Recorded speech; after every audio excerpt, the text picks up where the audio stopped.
আসসালামু আলাইকুম প্রিয় দর্শক, আমরা এই মুহূর্তে আছি সিলেটের ঠিক চৌহাটা পয়েন্ট এবং আপনারা জানেন যে আজ সকাল থেকে শুরু হয়েছে আইনশৃঙ্খলা বাহিনীর অভিযান এবং এই অভিযানের প্রেক্ষিতে সকালে তারা বের হয়েছিল এবং সকালের পর দুপুরে আবারও তারা এই অটোরিকশার বিরুদ্ধে তারা অভিযান করছে এবং সিলেটের চৌহাটা পয়েন্টে আমরা আছি এবং আপনারা দেখছেন যে একটি রিক্সা রয়েছে এবং তাকে মামলা দেওয়া হচ্ছে এবং আমরা আরেকজন একটু আগে দেখেছিলাম যে অটোরিকশা দেওয়ার কারণে তিনি কান্না ভেঙে পড়েছিলেন। একজন অটোরিকশা চালক এখানে আছেন।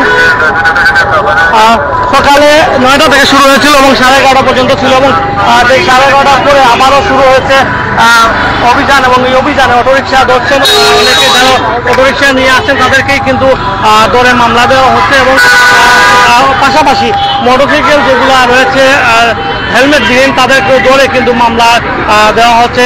এই মুহূর্তে আছি আমরা সিলেটের চৌহাটা পয়েন্টে, যেখান থেকে আমাদের সাথে যুক্ত হচ্ছেন আমাদের এই মুহূর্তের লাইভটি সবাই শেয়ার করে দিবেন। আমরা কিন্তু অটোরিকশা চালকের বক্তব্য নিব, যিনি কান্না করছেন এবং তিনি বলছেন যে তার বউ 9 মাসের গর্ভবতী বলে তিনি বলছেন এবং যার কারণে তিনি কান্না করে দিয়েছেন। এখানে একটি অটোরিকশা রেকার করা হচ্ছে এবং তাকে এই রেকারের কাগজ দেওয়া হবে এবং এই কাগজটি লেখা হচ্ছে। এখানে দায়িত্বরত অবস্থায় আছেন যিনি রাজন সার্জেন্ট, তিনি দায়িত্ব পালন করছেন এবং দুপুর 2টা থেকে এই অভিযানটি আবার শুরু হয়েছে এবং এটি পুলিশ কমিশনারের আদেশে শুরু হয়েছে এবং এটি চলবে বলে তিনি বলছেন এবং আরেকটি গাড়ি নিয়ে আসা হয়েছে অটোরিকশা এবং আরেকটি গাড়ি এখানে তাদের পুলিশ সদস্যরা তার চারদিক থেকে এগুলো আটক করে এইগুলা নিয়ে আসা হচ্ছে এবং ঠিক এই মুহূর্তে আরেকটি অটোরিকশা ধরে নিয়ে আসা হয়েছে এবং সকালে অটোরিকশা পরিমাণ কম থাকলেও দুপুর পর থেকে আবারও বেড়েছে অটোরিকশা এবং এই দুপুরে যাওয়ার পরে অনেকেই ভাবছিলেন যে ওই অটোরিকশাগুলো ধরা হবে না, আবারও এই অটোরিকশাগুলো ধরা হচ্ছে এবং এই অটোরিকশা দেখছেন অটোরিকশাগুলোকে মামলা দেওয়া হচ্ছে।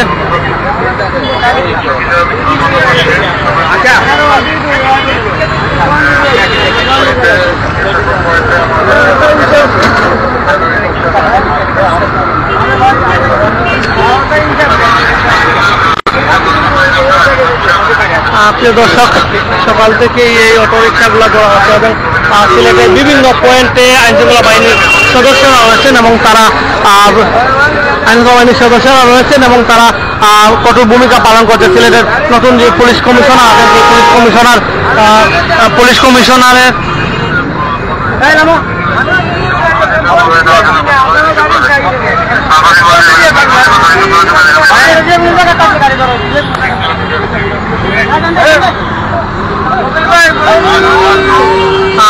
একজন অটো ড্রাইভার তিনি বলছেন যে তিনি পয়েন্টে আসেননি, কেন দেওয়া হচ্ছে। পুলিশের সদস্যরা বলছেন যে কোনো জায়গায় হোক সেই গাড়ি ধরা হবে বলে তিনি বলছেন।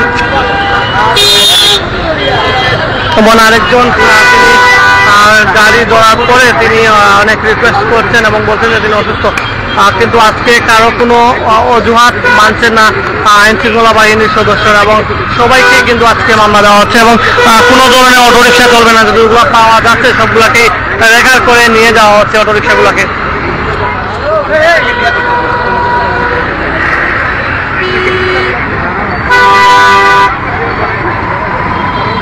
রেখা স্লিপ লিখছেন ট্রাফিক সার্জেন্ট যিনি রয়েছেন তিনি এবং এই অটোরিকশা সবগুলাকেই তারা রেকার করে তাদের যে জায়গায় রেকার করে নিয়ে যাওয়া সেই জায়গায় কিন্তু নিয়ে যাওয়া হচ্ছে এবং এখানে আমরা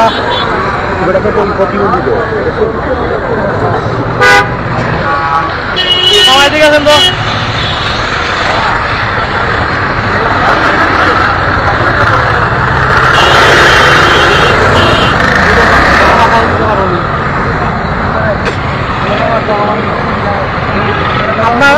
আপনার কি অটোরিকশা ছিল? জি জি জি। অটোরিকশা নিয়ে যাওয়া হয়েছে? হ্যাঁ, অটোরিকশা নিয়ে যাওয়া হয়েছে। আর এই ছেলেটা আমাদের ধরে মারছে, ঠিক আছে? এই দেন কি অবস্থা করছে, এই ছেলে এই গলা টলা। হ্যাঁ, এই রিক্সা মানে নিয়ে গেছে, রিক্সা আমি নিতে দিয়েছি না, মানে গেছি সাথে, বলছি যে এই রিক্সা নিলে পরে আমার বউ প্রেগনেন্ট, 9 মাসের প্রেগনেন্ট, নিলে পরে আমি একবারে অসহায় হয়ে যাবো, আমার বউরে আমি খাবার দিতে পারতেছি না, ঠিক আছে? হ্যাঁ হ্যাঁ, অসুস্থ। আমি ওয়াইফাই চাকরি করতাম, ওই উপর থেকে পড়ে গেছিলাম, পড়ে যে আমার হাঁটুতে সমস্যা। আপনি জানেন না যে অটোরিকশা নিয়ে বাইরে আনিছে? হ্যাঁ জানি, কিন্তু বেরোইছি আমার ঘরে চাউল নেই, আমার বউ অসুস্থ মানে প্রেগনেন্ট, বাচ্চা হইব, এখন আমি এর তো খাবার দিতে হইব, খাবার না দিলে তো আমার এখন সেটা ঠিক আছে। আমার পায়ের সমস্যা, আমি তো ওই পায়ের রিক্সা চালাইতে পারি না, তো আমি কেমনে চালাবো পায়ের রিক্সা?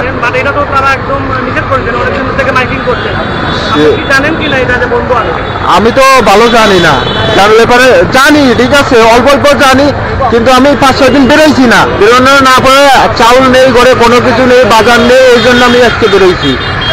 এখন না বেরোইলে তো আমার বউরে আমি খাবার দিতে পারতেছি না, 9 মাসের প্রেগনেন্ট, আমি কেমনে তারে খাবার দিতাম? এখন দাঁড়িয়ে আছি, আমার তো 20 খেয়ে মরে যাইতে হইব, 20 খেয়ে মরে যাওয়া ছাড়া আমার কোনো উপায় নেই। এখন 20 না হয় বাজার নিয়ে যাইতে হইব ঘরে, না হলে 20 খেয়ে মরতে হইব। 20 খাবো, সে আমার 20 খাওয়ার পয়সাটা এখন নেই, মনে হচ্ছে 20 খেয়ে মরে যাই।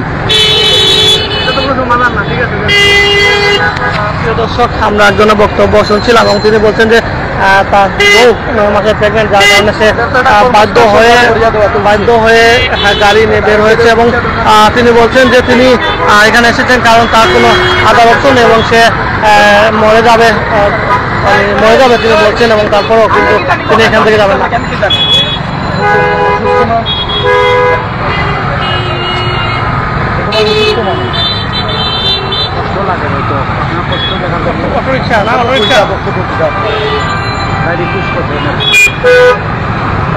মানে প্রতিবন্ধীদেরও নিষেধ।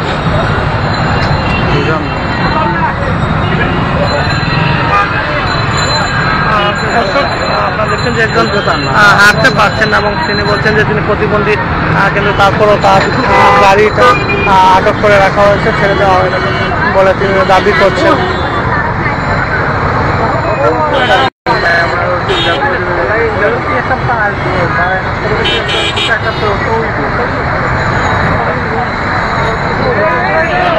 দর্শক, সিলেটের চৌরাস্তা পয়েন্টে আমরা আছি এবং আইন শৃঙ্খলা বাহিনীর সদস্যরা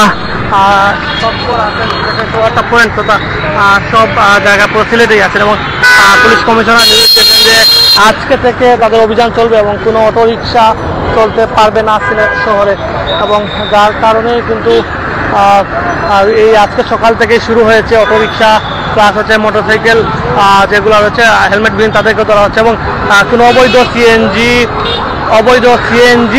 নিয়ে কেউ বেরোতে পারবে না। এবং আমরা আজকে দেখেছি যে সিলেটের সিএনজি সংখ্যা কিন্তু অন্য দিনের তুলনায় কম দেখা যাচ্ছে, আর একটাই কারণ যারা অবৈধভাবে সিএনজি নিয়ে বের হতো তারা কিন্তু আজকে সিলেট শহরে নেই, যার কারণে আসলে সিএনজিগুলোও কম দেখা যাচ্ছে এবং অটোরিকশাও কম সকালে ছিল এবং সকালের পর থেকে আবার দেখা যাচ্ছে যে কিছু অটোরিকশা বের হচ্ছে এবং যারা বের হচ্ছেন তাদেরকে কিন্তু ধরে তাদের গাড়িগুলো রেখা করে নিয়ে যাওয়া হচ্ছে। সিএনজি দেওয়া হচ্ছে না কেউ, অবশ্যই সিএনজি তারা ধরছেন এবং অনেকগুলো সিএনজি তারা চেক করে তারপর যাচ্ছেন এবং আজকে বিশেষ করে সিএনজি নাম্বারবিহীন সিএনজি যেগুলো কিন্তু কম দেখা যাচ্ছে সিলেট শহরে সকাল থেকেই।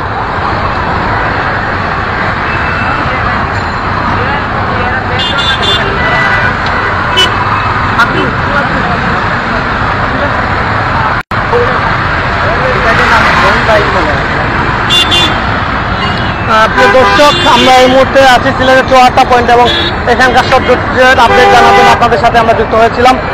আজকে থেকে শুরু হয়েছে পুলিশের অভিযান এবং আপনারা যারা হেলমেটবিহীন রাস্তা বেরোন অবশ্যই আপনারা হেলমেট নিয়ে রাস্তা বেরোবেন এবং সকাল থেকেই ট্রাফিকের যারা ডিউটি করছেন অত্যন্ত পরিশ্রম করে এই রোদের মধ্যে দাঁড়িয়ে আছেন এবং তাদের কাজ তারা সম্পন্ন করছেন এবং আমরা যারা আছি আমরা সচেতনভাবে আমরা গাড়ি চালাবো, বিশেষ করে অটোরিকশা যারা আছে অটোরিকশাগুলা যারাই বের হচ্ছে তাদেরকে কিন্তু ধরে একা করে নিয়ে যাওয়া হচ্ছে। সে কারণে আমরা অটোরিকশা নিয়ে কাউকে দেখলে তাদেরকে বলবো যে অটোরিকশা নিয়ে যাতে বের না হয় এবং মোটরসাইকেল আরোহী যারা আছেন তারা অবশ্যই মোটরসাইকেলে হেলমেট পরিহিত এবং কাগজপত্র নিয়ে যেতে হবেন, কেননা এই অভিযানে আপনিও আপনার গাড়ি যদি করে আপনার গাড়িও কিন্তু তারা রেখা করে নিয়ে যাবে। তো ধন্যবাদ যারা এতক্ষণ আমার সাথে যুক্ত ছিলেন, দেখা হবে পরবর্তী সময় অন্য কোনো লাইভে।